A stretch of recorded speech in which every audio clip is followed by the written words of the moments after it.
invited even yung mga prosecutors ng Human Rights Commission, which we rebuke. What was the purpose? Bakit pupuntahin dito yung mga prosecutors and all observers? She was grandstanding na eh.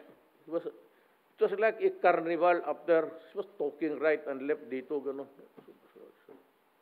Presidente ka, mag-gano'n ka. You will just place the Republic of the Philippines in jeopardy. Alam mo bakit? It's your penchant. Niger ka eh.